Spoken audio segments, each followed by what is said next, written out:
మనందరికీ తండ్రి అయినటువంటి దేవునికి మన ప్రభువును రక్షకుడైనటువంటి యేసుక్రీస్తు నామములో స్తుతులు స్తోత్రాలు చెల్లిస్తూ ఉన్నాను.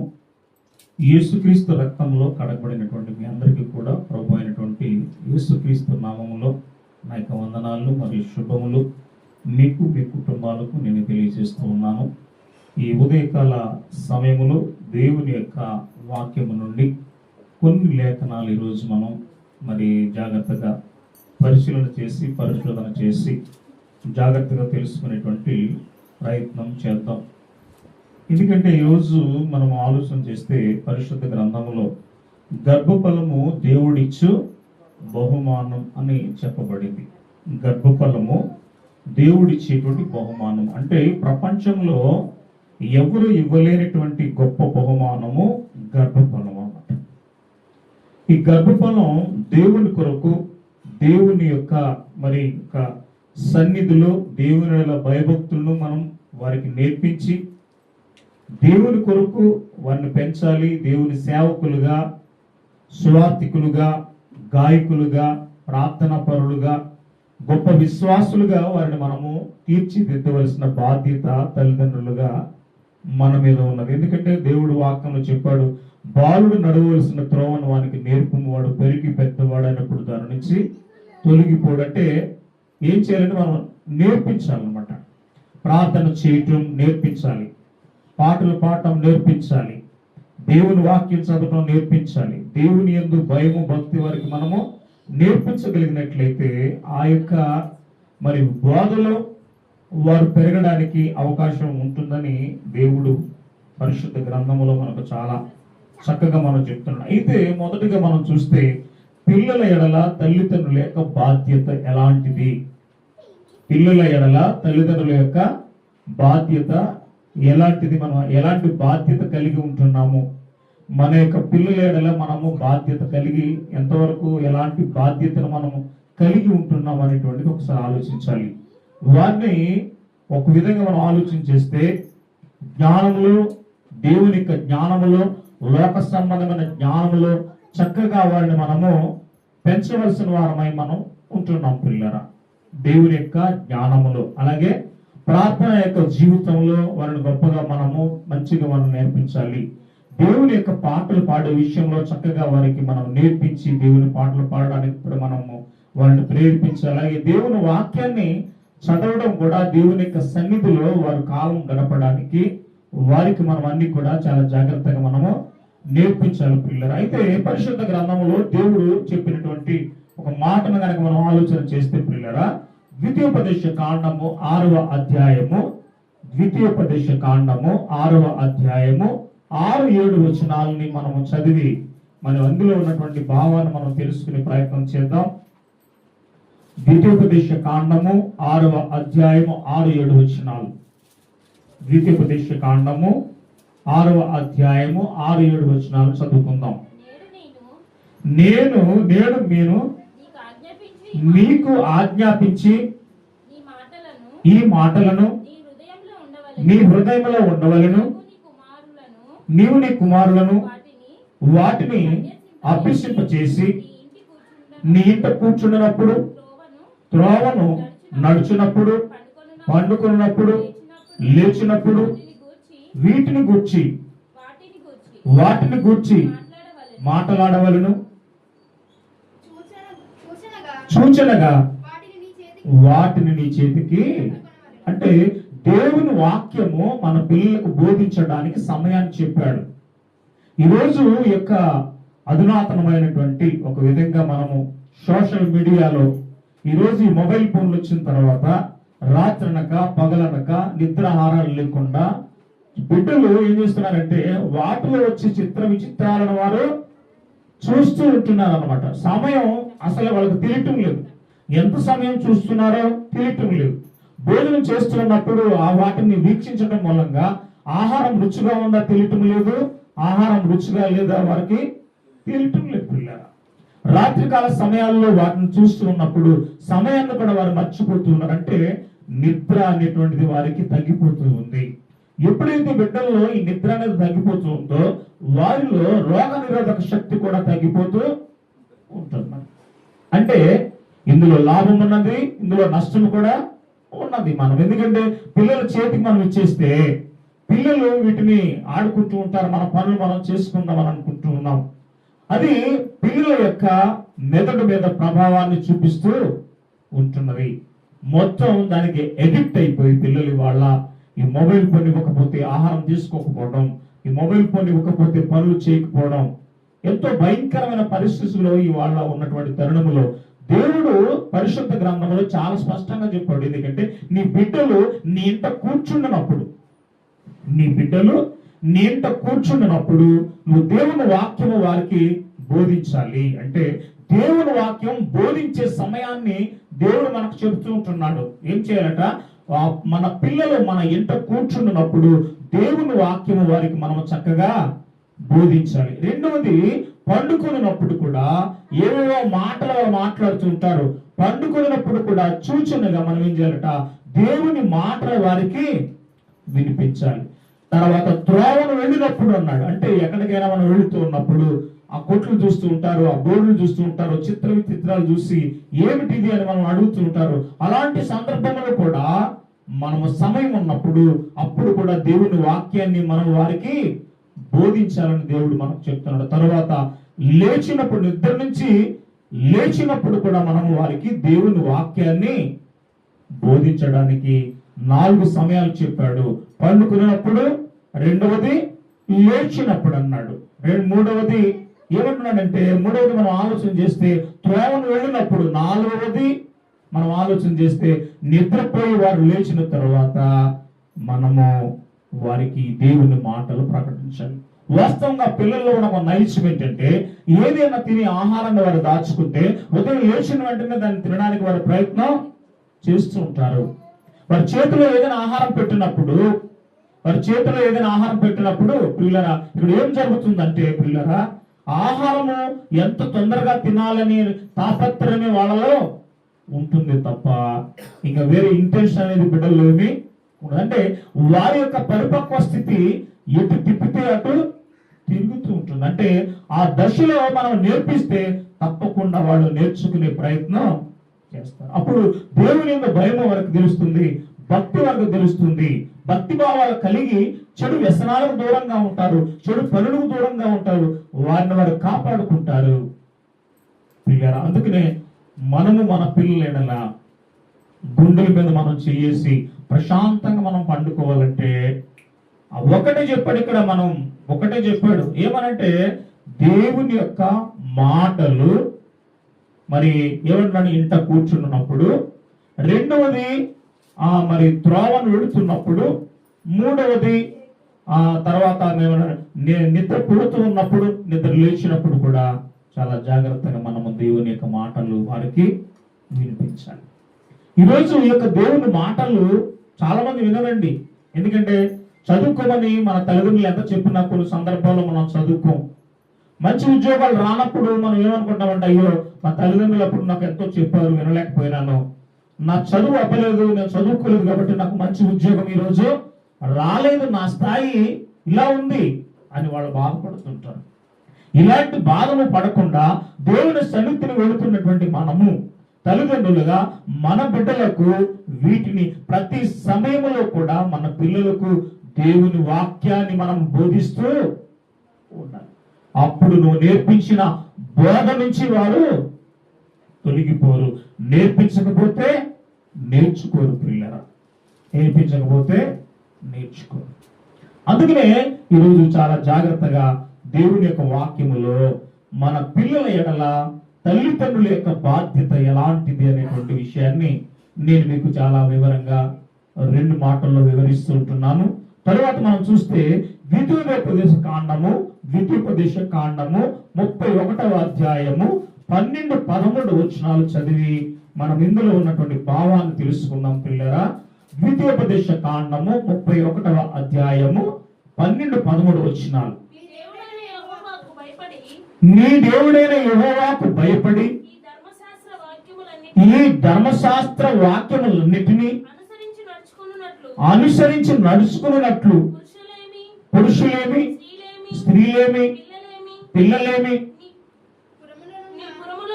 నీ పురములోనున్న పరదేశులేమి పరదేశులేమి వాటిని విని నేర్చుకుంటకై అందరినీ పోగు చేయాలంటే దేవునికి భయపడినట్లు వారికి మనము బోధించాలి. ఈ భయము, ఈ భక్తి అనేది లేనప్పుడు, ఈ భక్తి భావాలు మానవుల్లో లేనప్పుడు చెడు వారిలో చేరి చెడు పనులు చేయడానికి, చెడు సహవాసాలు చేయడానికి వారు ప్రయత్నం చేస్తూ ఉంటారు.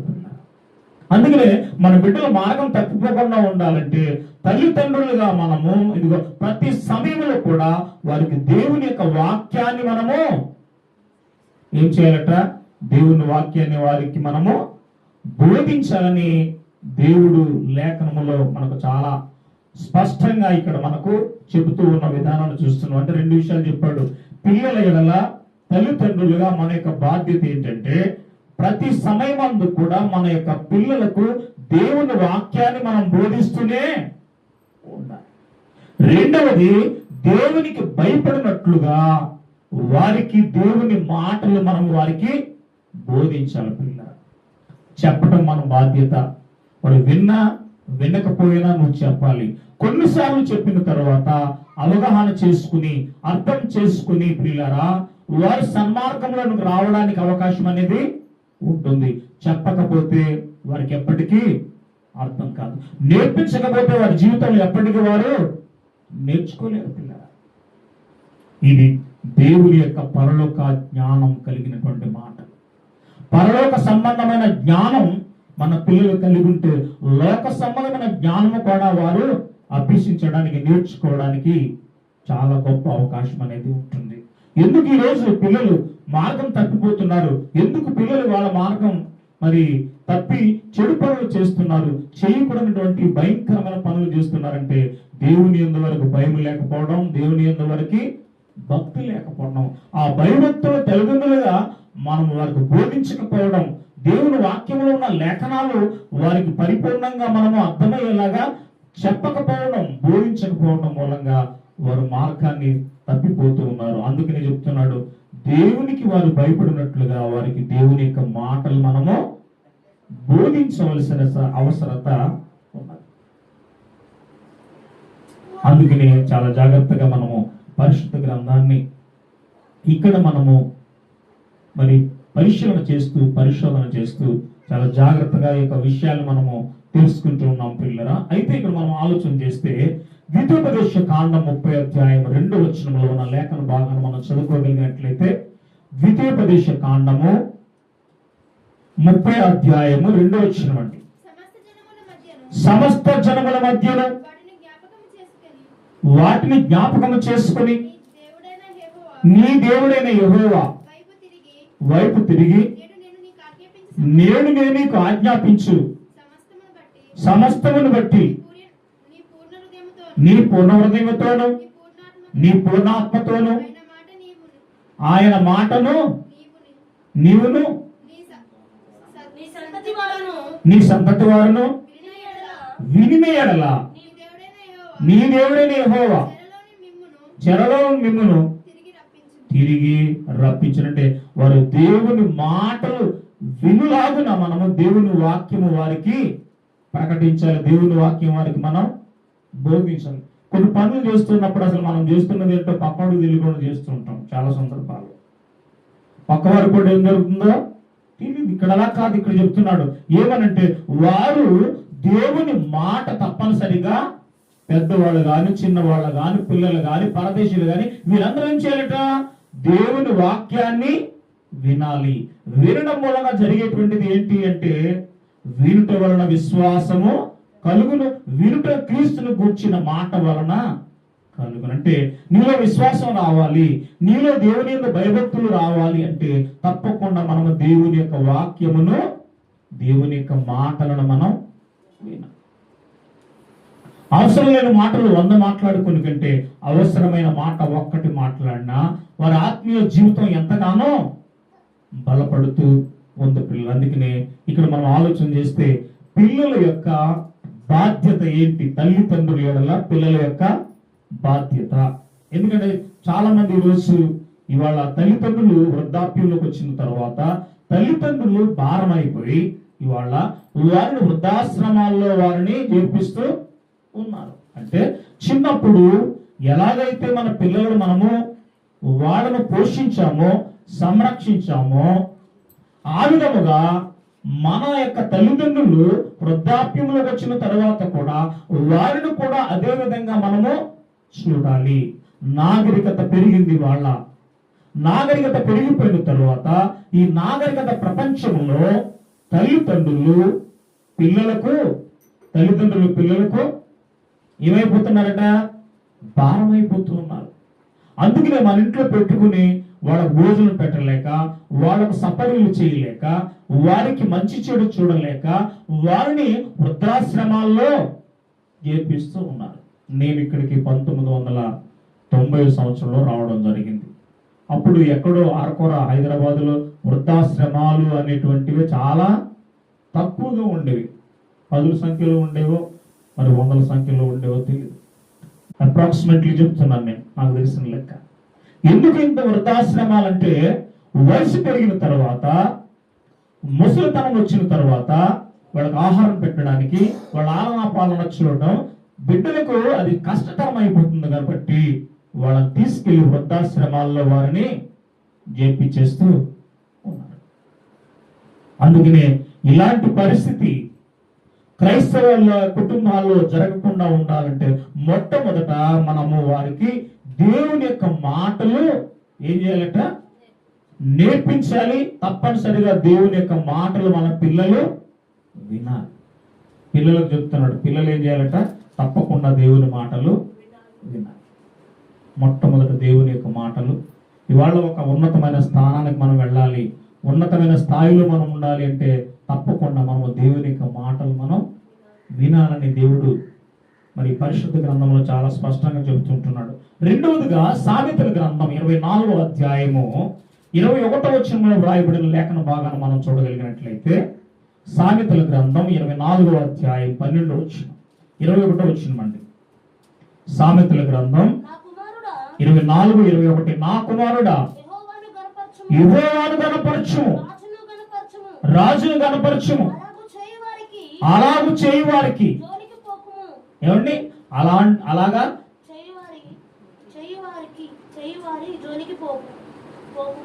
ఇక్కడ ఏమంటున్నాడంటే, మళ్ళా చదవండి. నా కుమారుడా యెహోవాను గణపరచుము, రాజును గణపరచుము, అలాగు చేయని వారి అనుకుంటా, అలాగు చేయని వారి జోలికి, అంటే రాజును గణపరచిన వాళ్ళు, అలాగే యెహోవాను గణపరచిన వారి జోలికి నీవు వెళ్ళొద్దంటున్నాడు. అంటే ఏం చేయాలట? పిల్లల యొక్క బాధ్యత, తల్లిదండ్రుల ఎడల పిల్లల యొక్క బాధ్యత ఏంటి అంటే, మొట్టమొదట వారు దేవుని యొక్క మాటలు వినాలి. దేవుని యొక్క మాటలు వింటే తల్లిని తండ్రిని ఎలా సన్మానించాలి, తల్లిదండ్రులు ఎలా ఎలాంటి భావాన్ని కలిగి ఉండాలి, తల్లిదండ్రులను ఎలా పోషించాలి, ఎలా సంరక్షించాలి అనే విషయాలు వారికి చాలా స్పష్టంగా అర్థమవుతాయి. రెండవదిగా మనం ఆలోచన చేస్తే, వారు యెహోవాను తర్వాత రాజును గణపరిచేవారుగా ఉండాలి. దేవునిని మనము గణపరిచేవారుగా ఉండాలి. పాటల ద్వారా కావచ్చు, ప్రార్థన ద్వారా కావచ్చు, దేవుని వాక్యాన్ని ప్రకటించడం ద్వారా కావచ్చు. మనము ఏం చేయాలట? దేవుని, అంటే పిల్లలు ముఖ్యంగా యెహోవాను గణపరిచేవారుగా ఉండాలి. వాళ్ళ ఇంటెన్షన్ అంతా కూడా ఆదివారం వచ్చిందంటే, మీటింగ్స్ ఉన్నాయంటే, ప్రత్యేకమైన కొడుకులు ఉన్నాయంటే ఎప్పుడు మనము ఆ మందిరానికి వెళ్ళి ఆ పరిచర్యలో మనం పాలు పొంది దేవుని మనము గణపరచాలా అనే ఇంటెన్షన్ వారిలో ఉండాలి. ఈ వారం మానేస్తే హాయిగా ఉండాలి అనుకుంటారు, 2 వారాలు మానేస్తే ఇంకా హాయిగా ఉంటుంది, ఇంకా 3వ వారం నుంచి మానేస్తే 4వ వారం నుంచి గెల్లబుద్ధి కూడా కాదు. మనకి నీసం కొంచెం స్టార్ట్ అవుతుంది అనమాట. 2వ రోజు కొంచెం ఎక్కువ అవుతుంది, 3వ రోజుకి ఇంకా ఎక్కువ అవుతుంది, 4వ రోజు ఇంకా ఎక్కువ అవుతుంది, 5వ రోజు మనిషి అసలు లేవలేని పరిస్థితిలో ఉంటాడు. ఇదే మనము దేవుని గణపరచడానికి ప్రయత్నం చేయకపోతే ఒక రోజు మెల్లమెల్లగా అవుతుందంటే ఇక ఆయన్ని గణపరచడం కూడా మనము మానుకునే పరిస్థితి వచ్చేస్తుంది. అందుకని పిల్లలు మొట్టమొదటిగా దేవుని యొక్క మాటలు వినాలి. దేవుని మాటలు వింటే తల్లిదండ్రుల ఎడల ఎలాంటి భావాన్ని కలిగి, ఎలాంటి బాధ్యత కలిగి, తల్లిదండ్రుల ఎడల మనం ఎలా ఉండాలి అనే విషయం చాలా స్పష్టంగా మనకు అర్థమవుతుంది. రెండవది, యెహోవాను ప్రతినిత్యము వారు గణపరిచేవారుగా ఉండాలి. మొబైల్ పక్కన పడేయాలి, వాక్యం చదువుకోవాలి, ప్రార్థన చేసుకోవాలి, తల్లి చెప్పిన మాట, తండ్రి చెప్పిన మాట వారు వినాలి. అది చాలా జాగ్రత్తగా ఇక్కడ మనకు చెప్తున్నాడు. అందుకనే ప్రసంగి గ్రంథం 12వ అధ్యాయము మొదటి 2 వచనాలు మనం చదువుతాం ప్రియులారా. ప్రసంగి గ్రంథము 12వ అధ్యాయము మొదటి 2 వచనాలు. 12వ అధ్యాయం మొదటి 2 వచనాలు.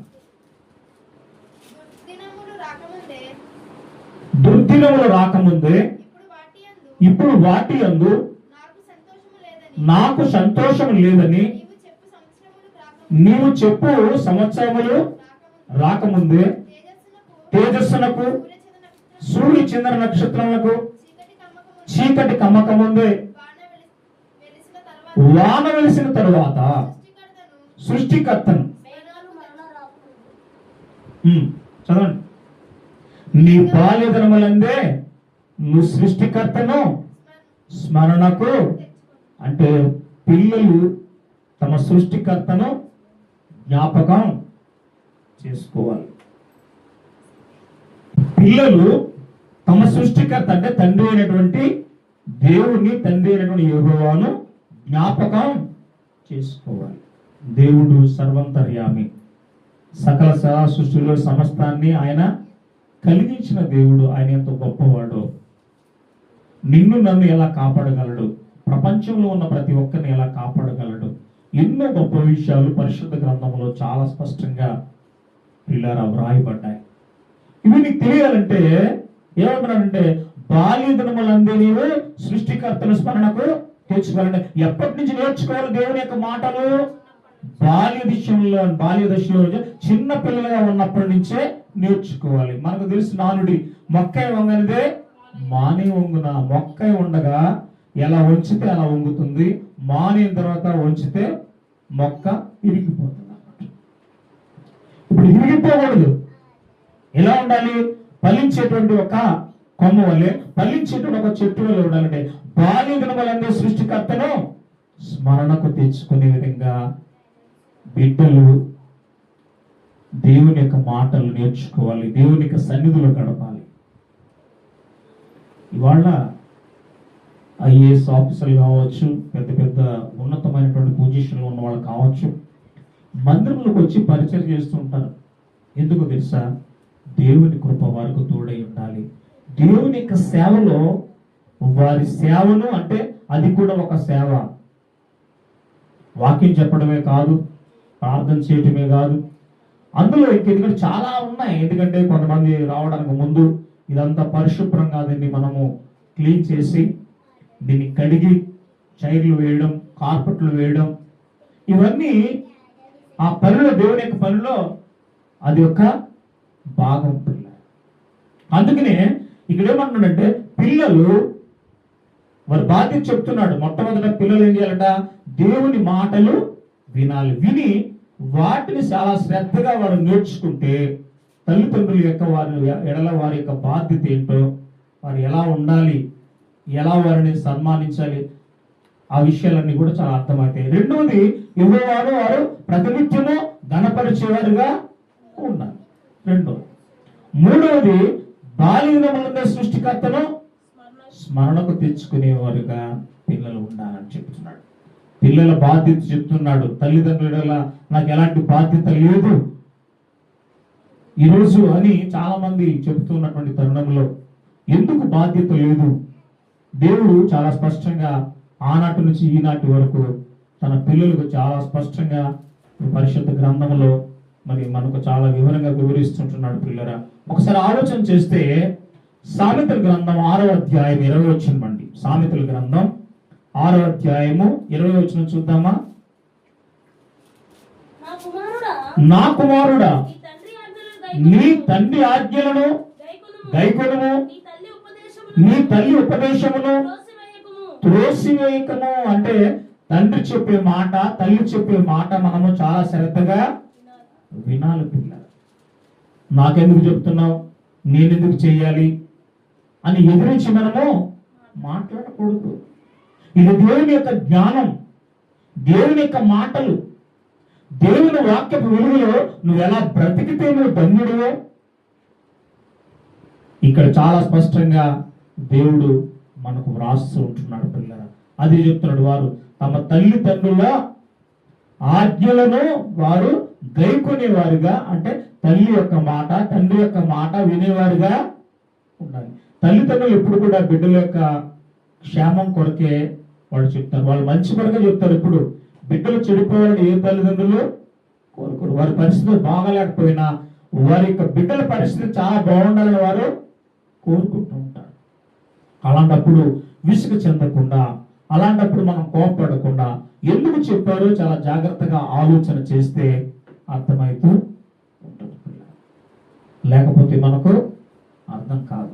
ఈ బలము శాశ్వతం కాదు, ఈ ధనము శాశ్వతం కాదు, ఈ లోకం శాశ్వతం కాదు. ఎందుకంటే తల్లిదండ్రులు మనకు జన్మనిస్తే ఈ రోజు మనం ఈ భూమి మీద ఈ విధంగా పెరుగుతూ ఉన్నాం, ఈ విధంగా ఎదుగుతూ ఉన్నాం, ఈ విధంగా మనం జీవిస్తూ ఉన్నాం. అలాంటి వారిని మనము కష్టపెట్టకూడదు. వారి యొక్క మాటలు వారు కోరుకున్న విధంగా మనము బ్రతకడానికి ప్రయత్నం చేస్తే తండ్రి ఆనందానికి అవధులు ఉండవు, తల్లి యొక్క ఆనందానికి అవధులు ఉండవు.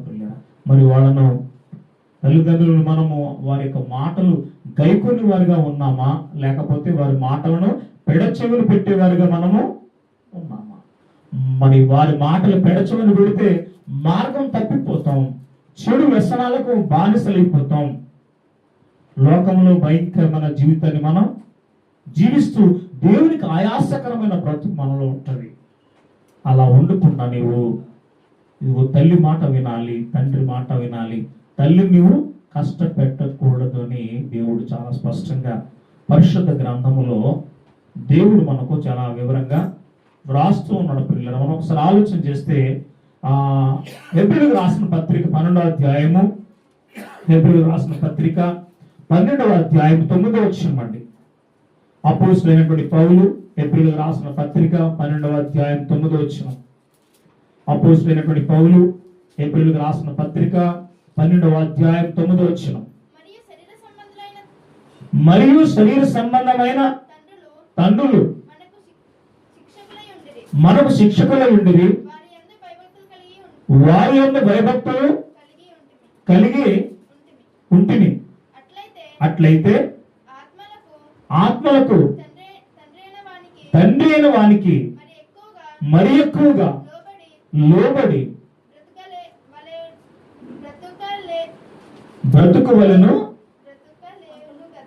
బ్రతుకువలెను కదా అంటున్నాడు. ఇక్కడ ఏంటంటే తల్లిదండ్రుల యొక్క మరి మనము తల్లిని ఏం చేయాలట?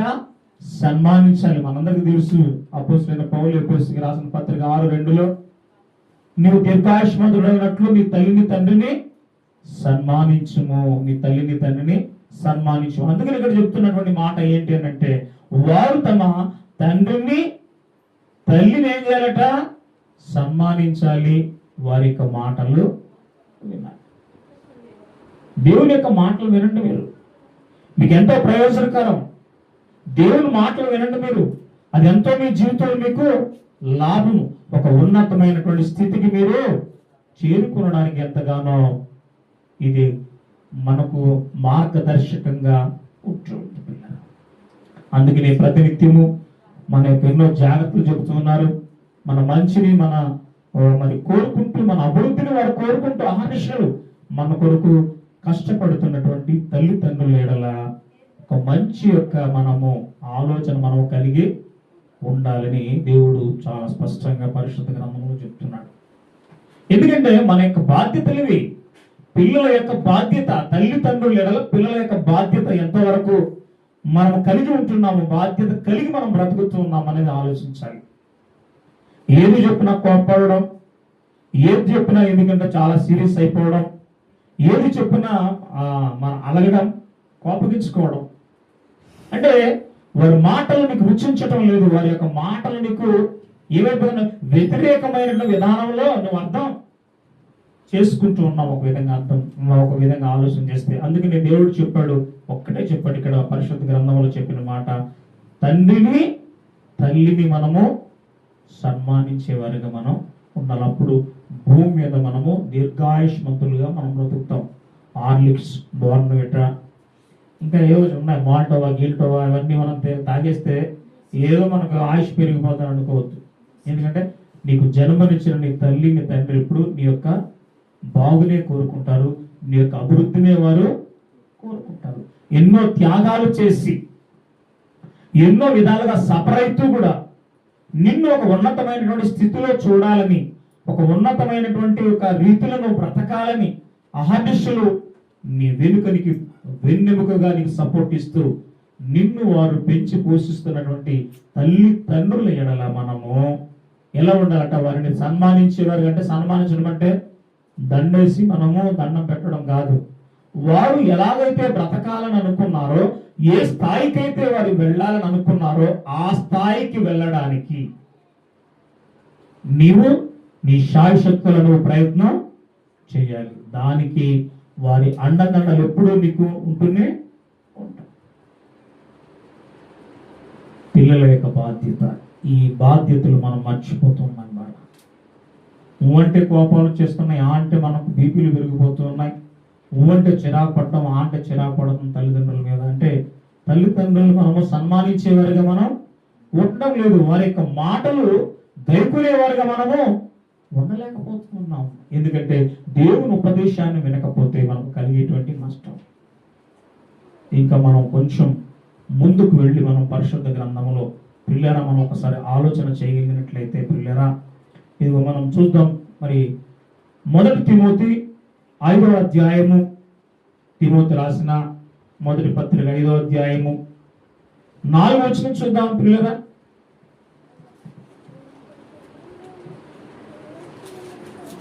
మొదటి తిమోతి 5వ అధ్యాయం 4వ వచనం.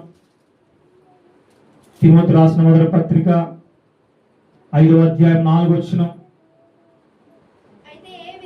అయితే ఏ విధవాళ్ళకైనాను పిల్లలు గాని మనమలు గాని ఉండినెడల వీరు వారు మొదట తమ ఇంటి వారి ఎడల భక్తి కనపరచుటకును తమ తల్లిదండ్రులకు ప్రత్యుపకారము చేయుటకును ఇక్కడ తల్లిని తండ్రులను మనము సంరక్షించేవారిగా మనం, మన తల్లి మనకు భారం కాదు, మన తండ్రి మనకు భారం కాదు. పట్టడి అన్నం తింటారు అంతే, కొంచెం ఇంతే అన్నం తింటారు. వయసు పెరిగిపోతే కొద్దిగా అన్నం తింటారు వాళ్ళు అంతే, జస్ట్ లైక్ కొంచెం ఫుడ్. అది మనకు భారం కాదు. ఎందుకంటే వాళ్ళు నడవగలిగినంత వరకు, పనులు చేసుకోగలిగినంత వరకు నీకు ఎలాంటి శ్రమ తల్లిదండ్రులు ఇవ్వరు. మరి అలాంటి తల్లిదండ్రులను మనము సంరక్షించవలసిన బాధ్యత పిల్లల మీద ఉంది. మనం వారిని మన వృద్ధాప్యములో వారిని మనం ఏం చేయాలట? సంరక్షించేవారిగా మనం ఉండాలి. ఆలనా పాలన చూసుకునేవారిగా మనం ఉండాలి. ఇది మన పిల్లల యొక్క బాధ్యత, గుర్తుపెట్టుకోవాలి. ఎప్పుడు మన బాధ్యతలు మనము మర్చిపోకూడదు. తర్వాత మనం ఆలోచన చేస్తే యెహెజ్కేలు గ్రంథం 20వ అధ్యాయము 18వ వచనాన్ని ఒకసారి ఆలోచన చేద్దాం పిల్లరా. యెహెజ్కేలు గ్రంథము 20వ అధ్యాయము, యెహెజ్కేలు గ్రంథం 20వ అధ్యాయం 18వ వచనం. యెహెజ్కేలు గ్రంథము 20వ అధ్యాయము, యెహెజ్కేలు గ్రంథం 20వ అధ్యాయం. వారు అరణ్యములో ఉండగానే వారి పిల్లలతో ఇలాగూ సెలవిచ్చితిని, మీరు మీ తండ్రులను ఆచారములను అనుసరింపకయు వారి పద్ధతులను బట్టి ప్రవర్తింపకయు వారు పెట్టుకున్న దేవతలను పూజించి మిమ్మును మీరు అపవిత్రపరచుకొనక ఉండండి. అంటే తల్లిదండ్రుల చెడు అలవాట్లను, పద్ధతులను మనము అనుసరించకూడదు. మా మా డాడీ అలా చేశాడు కదా, నేను చేస్తే తప్పేంటి, మమ్మీ అట్లా చేసింది కదా, నేను చేస్తే తప్పేంటి అని నువ్వు ఎప్పుడు అనుకోకూడదు. ఎందుకంటే వాళ్ళు ఉన్న మంచిని నువ్వు గ్రహించాలి, మంచిని నువ్వు అనుసరించాలి. చెడు వారికి ఉన్నటువంటి చెడు అలవాట్లను కానీ చెడు పద్ధతులను కానీ పిల్లలుగా మనం వాటిని అనుసరించకూడదు. నిన్ను నీవు కాపాడుకోవాలి. ఎందుకంటే నువ్వు ఆయన మాటలు వినాలి, ఆయన నువ్వు గణపరచాలి, ఆయన నువ్వు జ్ఞాపకం చేసుకునేవారిగా నువ్వు ఉండాలి. తల్లి యొక్క మాట, తండ్రి యొక్క మాట నువ్వు వినేవారిగా ఉండాలి. ఆ తరువాత వారికి ఉపదేశాన్ని మనము మరి అంటే వారు చెప్పే మాటలను కూడా మనం వినేవారిగా మనం ఉండాలి. అందుకనే చెప్తున్నాడు, వారు తమ తల్లిదండ్రుల చెడు అలవాట్లను పద్ధతులను ఎట్టు పరిస్థితుల్లో వారు అనుసరించకుండా ఉండాలి. ఇది దేవుడు మనకు పిల్లల యొక్క బాధ్యత, పిల్లలైన తల్లిదండ్రుల యొక్క బాధ్యత దేవుడు మనకు చెప్పాడు. మన దుర్మార్గమైనటువంటి పిల్లలు ఎలా బ్రతుకుతారు, ఎందుకంటే పిల్లలు కొన్ని సందర్భాల్లో పెద్దలకు ఎలా మాదిరిగా ఉంటారో మరి రెండవ పాఠంలో మనం చాలా వివరంగా తెలుసుకునే ప్రయత్నం మనం చేద్దాం. విన్నటువంటి మనము కేవలం విని మర్చిపోకుండా వాక్య ప్రకారం జీవించి అందు ద్వారా ఫలించేలాగా ప్రభు సహాయం చేయడం కోరుకుంటూ, మరి ఎలా ఉన్నాం ఇవాళ వాక్యపు వెలుగులు మనం పరిశీలించుకుందాం, పరిశోధన చేసుకుందాం. వాక్యానుసారంగా బ్రతికి తల్లిదండ్రులను మనము సన్మానిద్దాం. బాల్య దినములందు సృష్టికర్తను మనం స్మరణకు తెచ్చుకుందాం. ఈ విధంగా తండ్రి అయిన దేవుడు మనందరిని బలపరిచి స్థిరపరిచి తన కుమారుడు యేసుక్రీస్తు రెండవ అక్కడ సిద్ధపరచాలని కోరుకుంటూ ఈ కొద్ది మాటలను ముగిస్తున్నాను. కొద్ది మాటలు తండ్రి అయిన దేవుడు మన హృదయాల్లో బహుగా ఫలింప చేయను గాక. ఆమేన్.